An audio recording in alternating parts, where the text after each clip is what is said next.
আজ মানুষ তুলনা করতে অধিক পছন্দ করে। আজ মানুষ অন্যের অবস্থানের সাথে নিজের অবস্থানকে গুলিয়ে ফেলে। কিছু মানুষ চাই যে তুমি সুখী হও, কিন্তু আমার ধারণা তারা হয়তোবা চাই যে তুমি সুখী হও, কিন্তু তাদের থেকে বেশি নয়।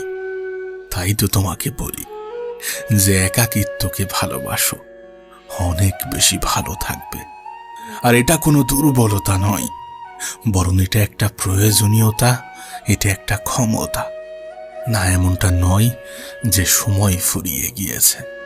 এটাই তোমার জন্য সঠিক সময়, এটাই তোমার জন্য পারফেক্ট সময়। নিজেকে পরিবর্তন করার চেষ্টা করো, নিজেকে নিজের মতো করে পরিচালনা করো, নিজের হয়ে ওঠো, নিজেকে ভালোবাসতে শুরু করো। কিছুটা মেহনত, কিছুটা সময় নিজের জন্য ব্যয় করো। এটাই তোমার জন্য সঠিক সময়। এখনো অনেক কিছু করার বাকি আছে।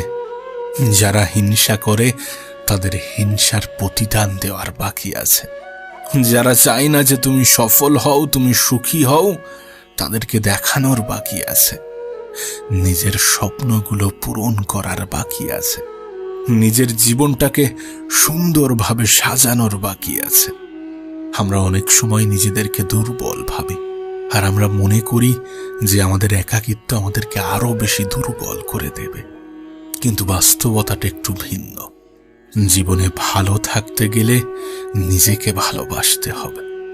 যদি ভালো থাকতে চাও তাহলে নিজেকেও ভালোবাসো। ভালো থাকতে গেলে কিছুটা সময় নিজের সাথেও কাটাতে হয়। তাই জীবনের কিছুটা সময় নিজের জন্য অতিবাহিত করো, কিছুটা সময় নিজের সাথে কাটানোর চেষ্টা করো। নিজেকে চিনতে পারা এই পৃথিবীর যে কোনো মানুষের জীবনের প্রথম সফলতা। আর তুমি দেখবে যে আজকের দিনের বেশিরভাগ মানুষই হতাশ, আর এটার জন্য অনেকে একাকিত্বকে দায়ী করে। দেখো, একা থাকা মানে এটা নয় যে তুমি ফালতু সময় কাটাবে। একা থাকা মানে এটা নয় যে তুমি তোমার সময়টাকে অপচয় করবে। বরং একা থাকা মানে এটা যে তুমি তোমার নিজের কাজ নিয়ে ব্যস্ত থাকবে। তুমি সর্বপ্রথম নিজেকে এবং নিজের জীবনকে প্রায়োরিটি দেবে। তুমি নিজেকে ভালোবাসবে, মেহনতি হবে এবং নিজের মেহনত দিয়ে নিজেকে প্রমাণ করবে। একটা কথা মনে রেখো, তোমার সময় তোমার সব থেকে বড় সম্পদ। যে সম্পদকে ব্যবহার করে তুমি নিজেকে পরিবর্তন করতে পারো, যে সম্পদের সঠিক ব্যবহার করে তুমি তোমার জীবনকে পরিবর্তন করতে পারো, তুমি তোমার ভবিষ্যৎটাকে ঢেলে সাজাতে পারো। তাই তোমার কাছে অনুরোধ করব, কখনো এই সম্পদটাকে নষ্ট হতে দিও না, কখনো এই সম্পদের অপব্যবহার করো না। নিজের মধ্যে একটা জেদ তৈরি করো। সেই জেদের কারণ যা কিছু হতে পারে, হতে পারে কোনো অপমান, হতে পারে কোনো অবহেলা, হতে পারে কোনো ইচ্ছা, কোনো স্বপ্ন। তাই নিজের সময়টাকে কাজে লাগাও, এই সময়ের সঠিক ব্যবহার করো। তুমি ফেসবুকে মানুষকে যেমন ভাবে দেখছো, বাস্তবে তেমনটা নয়। বাস্তব দৃশ্যটা একটু ভিন্ন। এদের মধ্যে নিজেকে গুলিয়ে ফেলো না। আমি জানি না তোমার এজ কত, তোমার বয়স কত, আর আমি জানতেও চাই না। কিন্তু আমি চাই তুমি সেই গুটি কতক ভালো মানুষের ভিড়ে থাকো যারা তোমাকে ভালো কাজের নির্দেশ দেয়। তুমি গুটি কতক ভালো মানুষের মতো হও যারা ভালো কিছুকে বেছে নেয়। আর যদি তোমার মধ্যে এরকম কোনো প্রভাব থাকে, যদি তুমি কোনো খারাপ কাজের সাথে লিপ্ত থাকো, তাহলে সেখান থেকে বেরিয়ে এসো। এখনো অনেক সময় আছে, কিন্তু এই সময় কতক্ষণ থাকবে কেউ জানে না। তাই নিজেকে একটু আলাদা করো সেই সকল মানুষের থেকে যারা তোমার ক্ষতি চায়। একটা কথা মনে রেখো, পরিবর্তন তোমাকে হতেই হবে।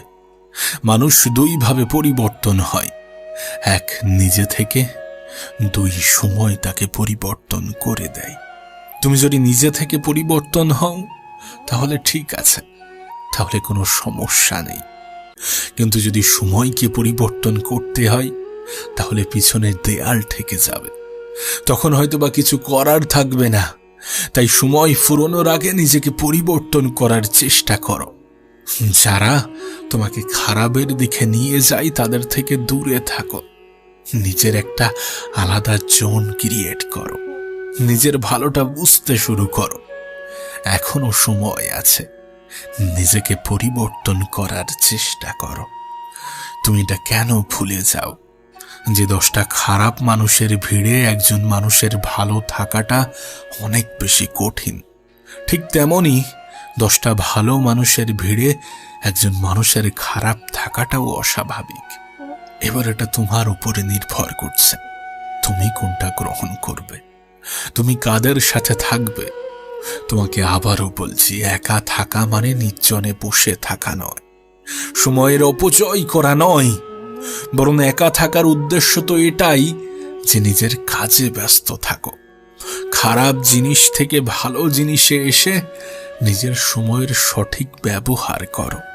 একটা সময় আসবে যখন এই সময় তোমার হয়ে সাক্ষী দেবে, তোমার হয়ে কথা বলবে, তোমার হয়ে প্রতিবাদ করবে, তোমার সমস্ত প্রশ্নের উত্তর দেবে, তোমার সফলতাকে ব্যাখ্যা করবে, তোমার পরিশ্রমের ব্যাখ্যা করবে। তাই তো তোমাকে বলি যে নিজের সময়টাকে সঠিক জায়গায় সঠিক ক্ষেত্রে ব্যবহার করো। নিজের জন্য আলাদা একটা জোন ক্রিয়েট করো যেখানে তুমি সমস্ত কিছু। নিজের কাজের প্রতি ভালোবাসা আনার চেষ্টা করো। না, তুমি একা নও। প্রত্যেকেরই নিজের কাজের মধ্যে কখনো না কখনো বিরক্তি আসে, কিন্তু তারপরেও তোমাকে করতে হবে, কারণ প্রত্যেকেই এমনটাই করে। তোমার ঘুরে দাঁড়ানোর গল্পটা যেন সবার মুখে মুখে প্রচার হয়। তোমার ঘুরে দাঁড়ানোর গল্পটা যেন মানুষের কাছে ইন্সপিরেশন হয়। আর তোমার জীবনটা যেন সমস্ত অপমান, সমস্ত অবহেলার যোগ্য জবাব হয়।